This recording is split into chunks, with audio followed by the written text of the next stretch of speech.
ঘর বাড়ি তলায় যে উডন দিয়ে পানি স্রোত যায়। পরশুদিন স্যার মাদ্রাসা আছে, মাদ্রাসা ছাত্রগুলো রাইতের কষ্ট হয়, এই দেখেন কি কি কষ্ট হইতে আছে রাইতে।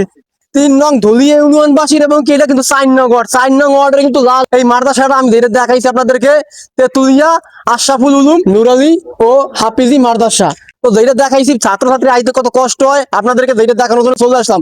এরকমের যদি রাস্তাঘাট থাকে, 1971 সালে দেশ স্বাধীন হয়েছে কিন্তু উন্নয়নের ছোঁয়া এই যে এই রাস্তাঘাটে পড়ে নাই। পড়লে দেখতে পারতেন আপনারা ইট এবং কি পাকা রাস্তাটা দেখতে পারতেন। যে দেখেন এই যে মাদ্রাসাটায় 65 জন ছাত্রছাত্রী পড়ে, তার ভিতরে কিন্তু আমি এই জায়গায় দেখতেছি আনুমানিক ছাত্রছাত্রী হবে কয়জন, যে 20 জন হবে, আনুমানিক 20 জন হবে। কিন্তু আর যত ছাত্রছাত্রী আছে তারা কিন্তু আসতে পারে না এই কাদা পানির কারণে। দৃষ্টি আকর্ষণ করে বলতেছি, এখন যে রানিং আমাদের এমপি আছেন পটুয়াখালী 2 আসনের এমপি ডক্টর শফিকুল ইসলাম মাসুদ ভাইকে উদ্দেশ্য করে বলতেছি, আমাদের এই রাস্তাটা অতি জরুরি করে দেন। ছাত্রছাত্রীরা আইতে অনেক কষ্ট, আইতে দেখেন কত কষ্টের ভিতরে তারা মনে করেন এই ভাঙ্গাটা পার করতেছে। এবং কি এই ভাঙ্গাটা দেখে আমি ভিডিও করতেছি না, পাশে কিন্তু দেখতে পাইতেছেন নদী, জোয়ার উঠলে কিন্তু এই যে ভেরিটা যেটু দেওয়া, এই ভেরি কিন্তু আর উঁচু করে দিলে কিন্তু মনে করেন এই যে পাশে বাড়িঘর আছে তাদের কোনো সুবিধা হয়, বাড়িঘর জোয়ার উঠলে তলাইতে পারে না।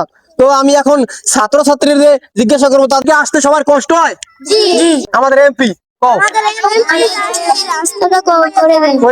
তো আমরা এখানে স্থানীয় কিছু লোক আছে, তাদের মুখ থেকে কথা শুনতে চাই, চলে আসুন। এই রাস্তা আমাদের অনেকদিন থেকে ভাঙ্গা, অনেকদিন থেকে এই পানি ওঠে আমাদের বাড়িঘর তলায় যায়, আমাদের রাস্তা ভেরিবাদের অনেক প্রয়োজন, অনেক দরকার। এই মাদ্রাসা আছে, মাদ্রাসা ছাত্রগুলো রাইতের কষ্ট হয়, এই দেখেন কি কি কষ্ট হইতে আছে রাইতে। এই আমাকে অনেক কষ্ট হইতে আছে। সামনে মসজিদ আছে, আমাদের ভেরিবারটা অনেক প্রয়োজন।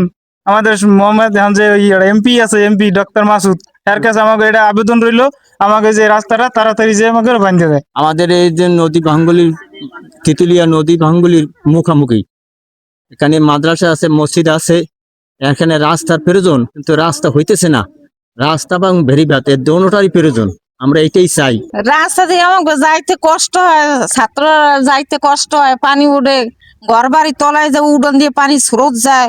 আমাকে জন্য এখন রাস্তাটা একটু পালন করে একটু সাহায্য করেন। আপনি যদি আমাকে ভেরিটার দিকে একটু যদি নজর করতেন তা আল্লাহ তাআলা খুব খুশি হইতে, আমরাও ইনশাল্লাহ খুশি হইতাম। স্যার এই একটু খেয়াল করিয়া আমাকে একটু এই দেখেন, চাইতেন আমার নাতিলে মেলা করে দিই, তাই সেই ফরকে গেছি পরশুদিন স্যার। এই মাদ্রাসা যাওয়ার সময় এই সময় এই কাইতেই করছি স্যার, যদি একটু এইটা একটু করেন তা আমি আল্লাহ আল্লাহ খুশি হই। তো আমরা দৃষ্টি আকর্ষণ করে বলতেছি, আমাদের পটুয়াখালী 2 আসনের এমপি ডক্টর শফিকুল ইসলাম মাসুদ ভাইরে উদ্দেশ্য করে বলতেছি, আমাদের এই ভেরিবারটা এই যেমন এই যে ধুলিয়া 4 নং ওয়ার্ডে আমি দাঁড়িয়ে ভিডিও করতেছি, এই ভেরিবারটা অতি জরুরি প্রয়োজন।